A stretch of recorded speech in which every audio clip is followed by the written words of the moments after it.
So, but let's talk some more about this. Let's break down. We're starting at the beginning here.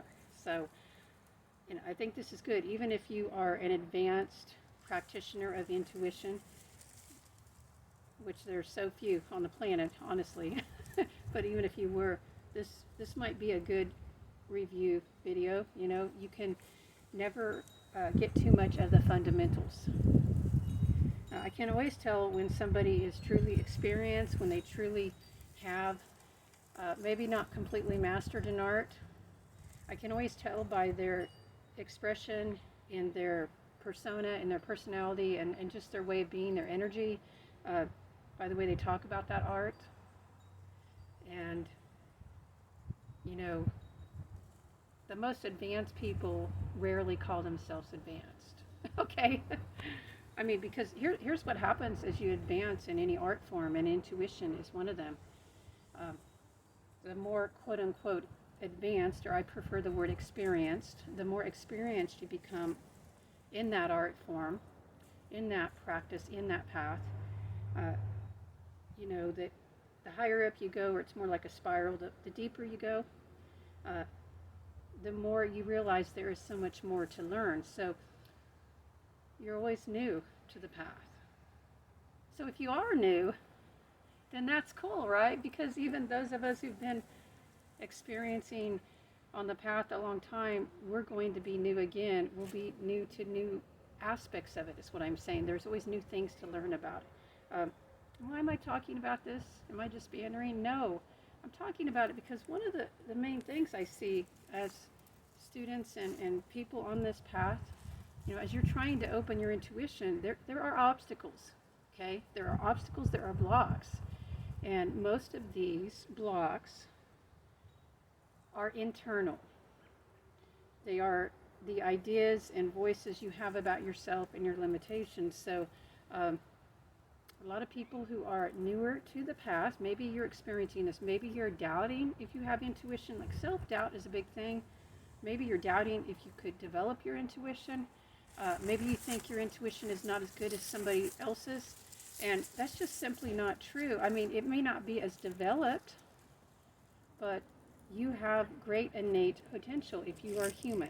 And we'll talk about that more in just a second, but I need to help you get past your initial blocks first, because if you don't deal with this internal crap, the inner voices that are not on your side, if you don't start dealing with those from the beginning, you might get a little ways on this path of intuition development, of psychic awakening, of spiritual connection. You can get a little ways, but it won't be long before you're going to hit up against that wall of your own inner voice that, discourages you. So, and by the way, the inner voice often is not from just you. A lot of times it might be things that you've absorbed from around you that people have said, but you've brought it inside of you. That's what's important. So you have to confront that. So yeah, if you think you can't do this, you want to, obviously, or you wouldn't be here. Or if you think you shouldn't do it because somebody told you before that, developing intuition is evil, I would question that. I would look at those people and who they are and how they live their lives, and maybe they're even well-meaning, but are they educated about intuition? Do they really know anything about intuition in the psychic realm? Have they gone down the path? Have they gone down the path well? It's really easy to talk crap on a path that you've never been on, and it means absolutely nothing. It has no validity in my viewpoint. It's just like if I go out to buy a pair of shoes, or let's say I want to eat a meal and somebody says this food is bad and it's bad for you and it's bad for your digestion and blah blah blah, but they've never even ate it, or maybe they had a bad experience. That's the other thing. Just because someone else had a bad experience with a path doesn't mean it's a bad path, okay? I think a way to evaluate that is if everybody has a bad experience with a certain path, or the majority, 80% or more, then maybe it's not a great path, okay? If 80% or more of people that, study a certain art form or have a certain belief are bat crap crazy, yeah, you might want to avoid that, okay? Just practically. my intuition tells me that's a good idea. On the other hand, if there's a lot more variance, and if you see with your own eyes, don't just take my words for it, but look around at the people that you know who are deeply intuitive, that you can really feel that and tell that. I mean, are they high functioning? Are they doing well in life? Are they creative? Are they happy? Or at least do they have inner fortitude? You know, my experience, I'm just going to put this out here, your experience may be different, but my experience with the people that I have known who have well-developed intuition is that they're pretty chill usually. I mean, they might get excited about their projects and they can be passionate, but they're pretty chill. They don't get as worked up about, like, you know, who's playing at the Super Bowl game or what this is going on, you know, because a lot of times they're paying more attention to their intuition than just the external world.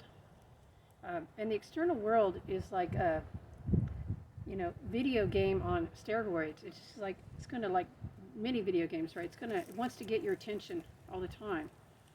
And that is really a strain on your nervous system. So, yeah. So I think that's why most people that I have known, I think all people that I have known who really seriously developed their intuition, made that a priority, they are very chill, relaxed people. They're very successful in their own ways. Now, they're not all the richest people, because sometimes when you know, start developing your intuition and you get in touch with what your inner guidance is leading you, it might lead you to follow a path that is not, you know, all about money, or because it's going to lead you to follow the path of your soul, okay? But then again, all the people that I know who follow their intuitive paths live a very abundant life. They have all their needs provided for them, one way or the other, sometimes quite magically almost. So